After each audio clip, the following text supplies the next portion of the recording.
नमस्कार। 8 PM में एक बार फिर आपका स्वागत है और मैं हूं दर्शपल गुप्ता। प्रधानमंत्री नरेंद्र मोदी की जम्मू की यात्रा के बाद यहां का राजनीतिक माहौल जो है वो तेज हो गया है।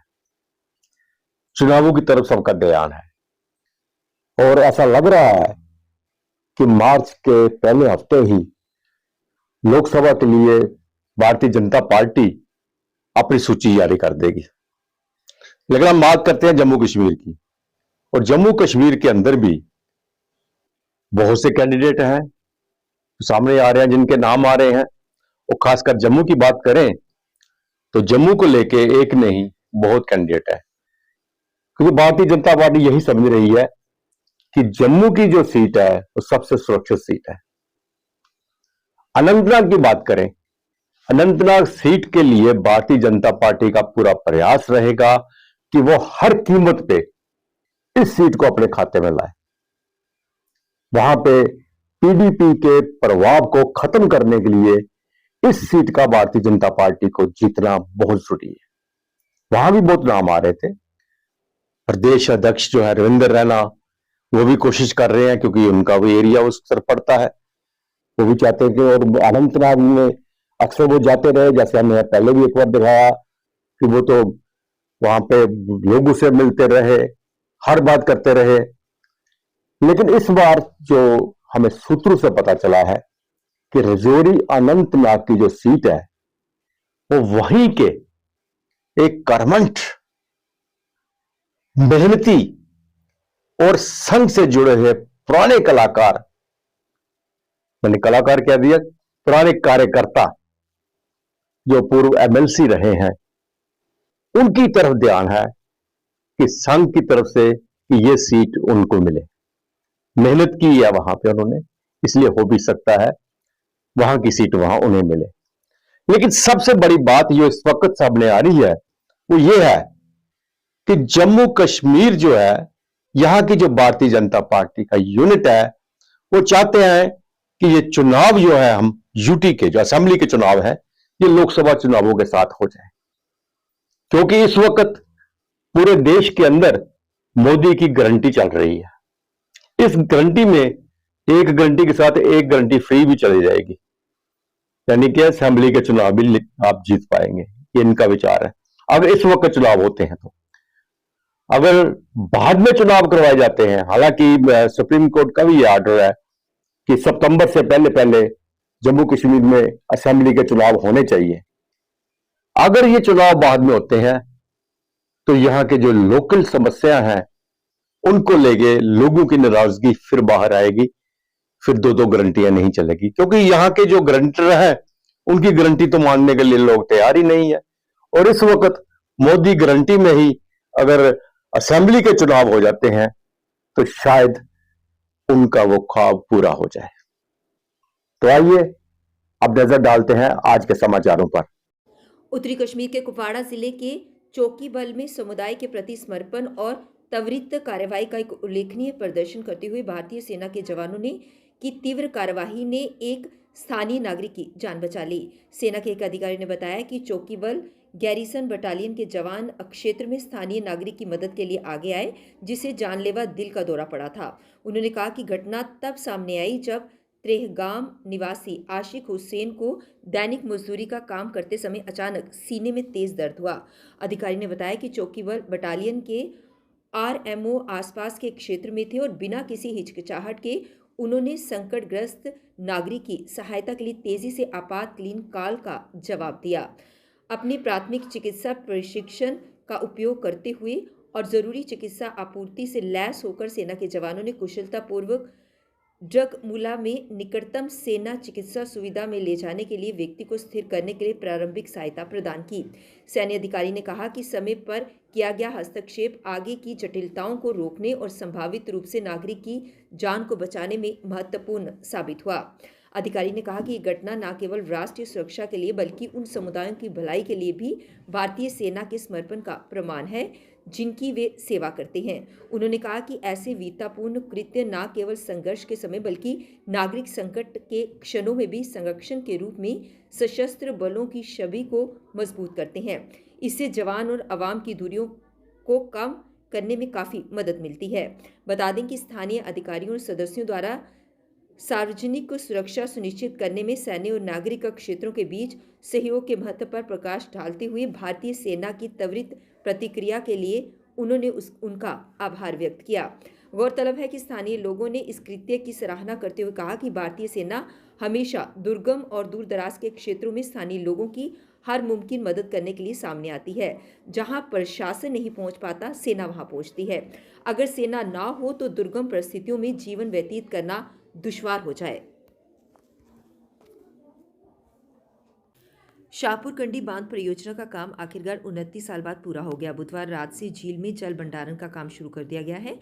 अब पाकिस्तान को जाने वाली रावी नदी का 12,000 क्यूसेक पानी बंद हो जाएगा। इस पानी से अब जम्मू कश्मीर और पंजाब की 37,000 हेक्टेयर भूमि की सिंचाई हो सकेगी। इसमें से 32,000 हेक्टेयर जम्मू कश्मीर में ही है। इससे कठुआ सांबा के कंडी क्षेत्र के किसानों को सबसे अधिक फायदा मिलेगा। हम आपको बता दें कि रंजीत सागर बांध परियोजना से पहले दिन 2300 क्यूसेक पानी छोड़ा गया। 14 जनवरी की रात 10 बजे से रंजीत सागर बांध परियोजना में बिजली उत्पादन रोका गया था, क्योंकि शाहपुर कंडी बांध के 10 सेल्यूस अंडर वाटर बाल्व बंद करने की प्रक्रिया को गत दिवस पूरी तरह शाहपुर कंडी बांध की झील में पानी भरने का कार्य शुरू कर दिया गया है। पहली रात बैराज बांध की झील में 3 मीटर पानी आया था। बता दें कि शाहपुर कंडी बांध पर रावी कैनाल का कुछ काम बाकी है। झील में पानी भरने तक नहर का काम पूरा कर लिया जाएगा। इसके बाद कठुआ और सांबा को रोजाना 1,150 क्यूसेक पानी मिलेगा। इससे दोनों जिलों में 32,173 हेक्टेयर कृषि भूमि को सिंचाई के लिए पर्याप्त पानी उपलब्ध होगा।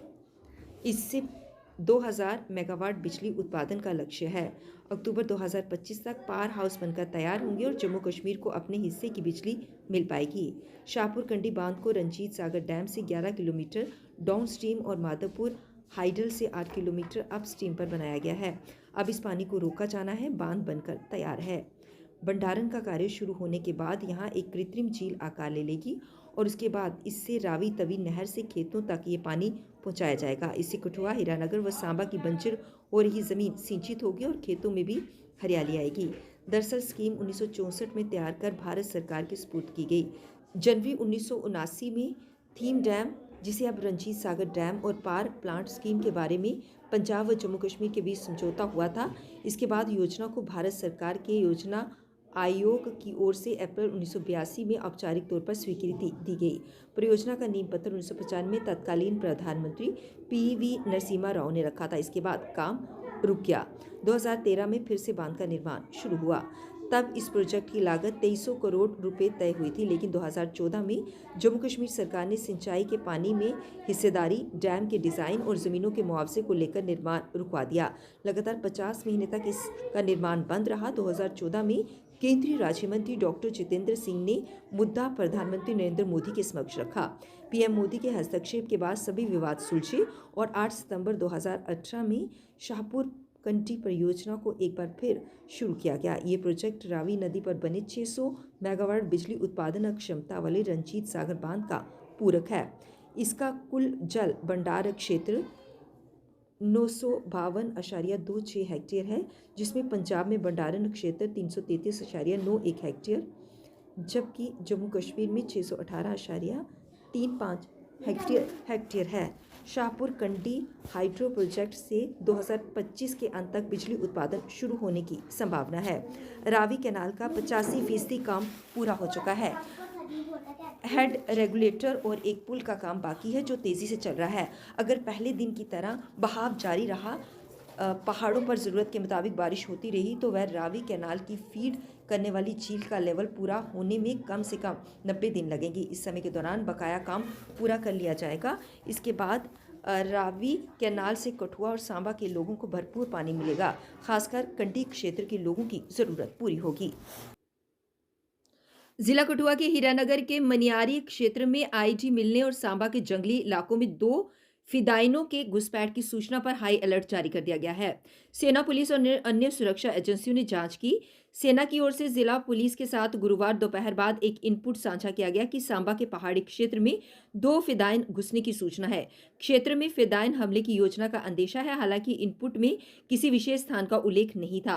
गौरतलब है कि सोमवार को बारिश व बर्फबारी के बीच रामबन में 1 दर्जन से अधिक स्थानों पर भूस्खलन और पस्सियां गिरने पर राजमार्ग बंद हो गया था। बुधवार तक लगातार मौसम के खराब रहने के कारण राजमार्ग को खोलने में पूरी तरह से कामयाबी नहीं मिल सकी।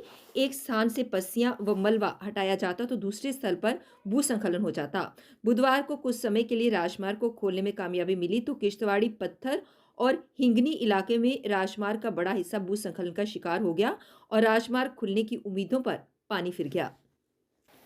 उत्तरी कमान प्रमुख लेफ्टिनेंट जनरल सुचेंद्र कुमार पदभार संभालने के बाद कश्मीर घाटी के अपने पहले दौरे पर पहुंचे। सेना कमांडर ने वीरवार को उत्तरी कश्मीर में एलओसी का दौरा किया। उनके समक्ष चिनार कोर के सेना commander lieutenant general Rajiv Ghai और अन्य सैन्य अधिकारी भी थे। उन्होंने अग्रिम चौकियों का दौरा किया और परिचालन तैयारियों की समीक्षा की। ग्राउंड पर तैनात सेना अधिकारियों ने सेना कमांडर को दुश्मन से निपटने के लिए की गई तैयारियों की जानकारी भी दी।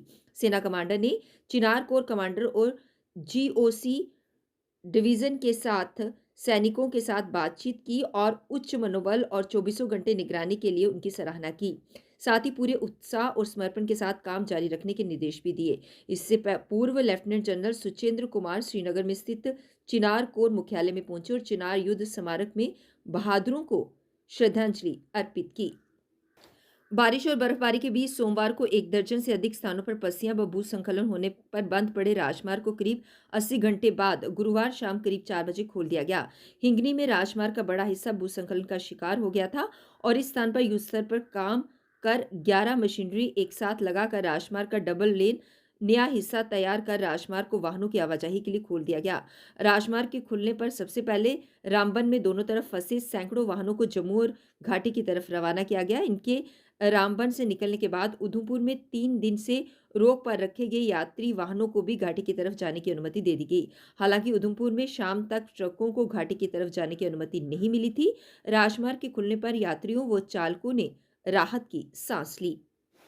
जम्मू कश्मीर में देश विदेश से निवेश को बढ़ावा देने के लिए औद्योगिक भूमि का विस्तार किया जा रहा है। इस कड़ी में 304.51 करोड़ रुपए की लागत से 5,290 कनाल भूमि पर 7 नई औद्योगिक संपदाओं का विकास किया जाएगा। इसमें 8700.16 करोड़ रुपए के निवेश के साथ 28,376 लोगों को रोजगार देने का लक्ष्य रखा गया है। जम्मू कश्मीर में 46 नई औद्योगिक संपदाओं पर काम किया जा रहा है। उपराज्यपाल मनोज सिन्हा की अध्यक्षता में हुई प्रशासनिक परिषद की बैठक में जम्मू कश्मीर में 7 नई औद्योगिक संपदाओं के विकास को मंजूरी दी गई है।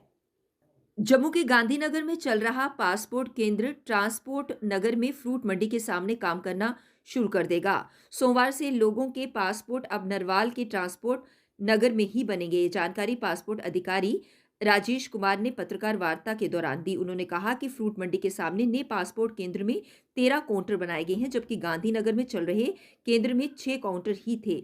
वहां प्रत्येक काउंटर पर दिन में 50 लोगों की फाइलें निपटाई जाती हैं, जबकि नए केंद्र में एक दिन में 600 लोगों की फाइलों का निपटारा संभव हो सकेगा। वहीं पहले दिन सोमवार के कार्य को लेकर क्षेत्रीय पासपोर्ट अधिकारी राजेश कुमार का कहना है कि पहले दिन प्रयोग के तौर पर 20 आवेदन लिए गए हैं। इसके बाद इन आवेदनों की संख्या 27 और 28 फरवरी तक 50 की जाएगी। इसके बाद कार्यालय पूरी क्षमता से काम करना शुरू कर देगा।